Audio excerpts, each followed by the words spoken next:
Hashtag Tux and Trista.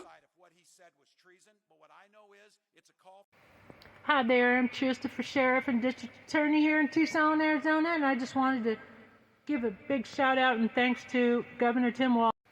Thank you, Vice Presidential Candidate Tim Walz, for saying what's been on my and a lot of Americans' minds for the past 4 years, that this individual has engaged in treason. For some reason, our Justice Department has failed to act and utterly failed us, because justice delayed is justice denied. And if you are feeling anxious and want to do something, here are some ideas. Call all 3 branches of government, do your civic duty as an American, and call the Justice Department, call the White House, and call the Congress. Write down those numbers, memorize them. Call them every day, call them religiously. Because like Frederick Douglass said, power concedes nothing without demands, so let's make some demands. Here are some of my demands as Sheriff and District Attorney candidate here in Tucson, Arizona. I object to him being on the ballot and the rest of the 200 or so GOP traitors who are still in Congress and terrorizing us from the halls of Congress. I call upon the Justice Department to do their damn job and to enforce the U.S. Constitution and the laws against domestic terrorism that we have in this country. 14th Amendment, Section 3 clearly says no traitors may serve or hold office. And apparently Marshmallow Merrick Garland is one of the main major actors to blame for their inaction. So I think we must all be calling for his removal and or him to drop out of the race. He is obviously unfit. Another thing, here's a major idea. It's an excellent idea, okay? We must all demand his health reports and his tax returns, or else he needs to drop out of the race. We cannot let him get away with not disclosing his financials and telling us the truth about his dementia.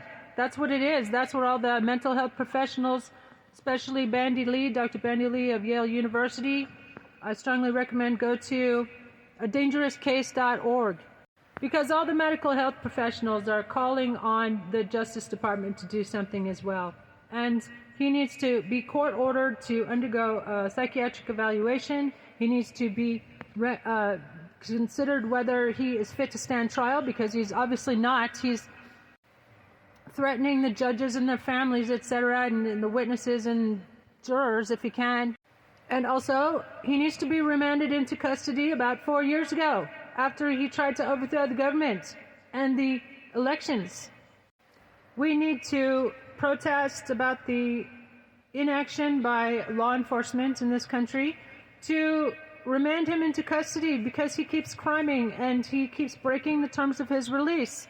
He is criming. That means he needs to be remanded into custody. He's a menace to society. The incident with him and J.D. Vance calling out that it was stochastic terrorism, okay? Y'all need to put a new word in your vocabulary. Stochastic terrorism. It's inciting violence. It's a form of domestic terrorism. It's what he does every single day that he's out free.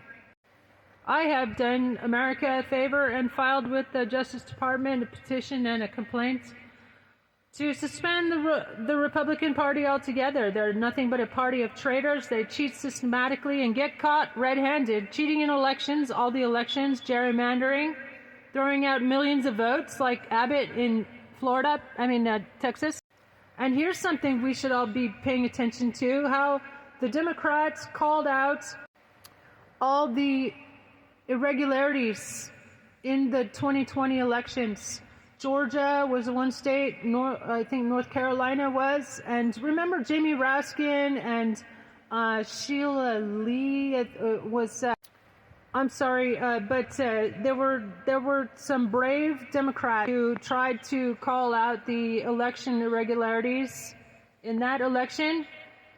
Cheating by the Republicans basically, and Joe Biden shut them down actually.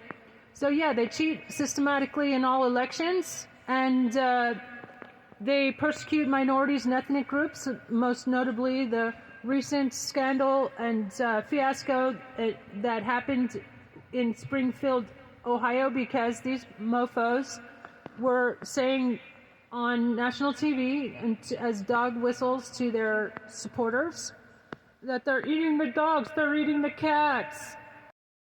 He should be forced to undergo a court-ordered psychiatric evaluation just for that. And here's a shout-out. I'm glad the Haitian community, Haitian fam in Ohio, have already filed a complaint against him for reckless endangerment.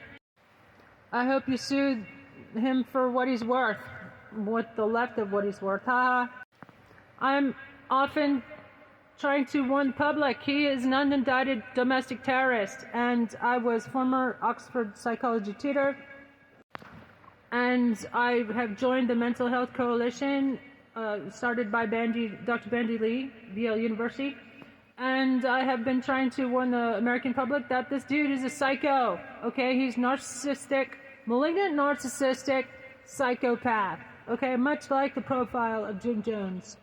This dude is an unindicted mass murderer. I've been calling for him to be tried as a mass murderer and for his gross criminal negligence and reckless endangerment of 1.2 million Americans, the deaths of which were unnecessary except for his wishes. He's sadistic, pathological liar, paranoid, and sadistic. So that's a psychopath for you. On top of that, he's a huge Hitler lover. He reads nothing but Hitler for pleasure. Ivana, his wife, said that he, from time to time, reads from Hitler's book that's by his bedside table in a little locked desk, a little locked cabinet. So, y'all must be aware of that by now. Spread the news. If there's something you want me to talk about, I'll be happy to do so. I'm UC Berkeley, Taipei Medical University, and Oxford University. I did political science, ethnobotany, women's studies, biography, trauma counseling. And if you're Midas Mighty, make sure you smash that follow and like. Tucson, Trista. I'm Trista for Sheriff and District Attorney. I approve this message.